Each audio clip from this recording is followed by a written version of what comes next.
Breaking news नाज़रीन, Iran में BLF जे थाकंदे Pakistani strike में मारिजी वियल दहशतगर्दनि जी तफ़सील जारी।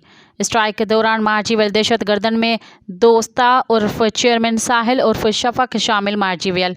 दहशतगर्दनि में मोहम्मद वज़ीर उर्फ वाज़ू सरवर, वल्द असगर बजर उर्फ सोगात भी शामिल।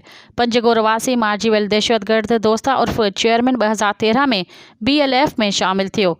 दहशतगर्द दोस्ता उर्फ चेयरमैन BLF जे कमांडर फज़ल शेर उर्फ ताहिर ग्रुप जो मेंबर हो।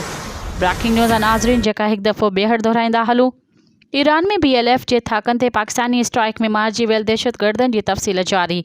स्ट्राइक के दौरान मारिजी वियल दहशतगर्दनि में दोस्ता उर्फ चेयरमैन साहिल उर्फ शफ़क़ शामिल। मारिजी वियल दहशतगर्दनि में मोहम्मद वज़ीर उर्फ वाज़ू सरवर, वल्द असगर बजर उर्फ सोगात भी शामिल। पंज गोरवासी मारिजी वियल दहशतगर्द दोस्ता उर्फ चेयरमैन 2013 में BLF में शामिल थियो। दहशतगर्द दोस्ता उर्फ चेयरमैन BLF जे कमांडर फज़ल शेर उर्फ ताहिर ग्रुप जो मेंबर हो। मज़ीद ख़बरनि ऐं तफ़सीलात लाइ विज़िट कयो असांजी वेबसाइट www.awamiNewsHD.com ऐं ॾिसंदा रहो अवामी न्यूज़ HD।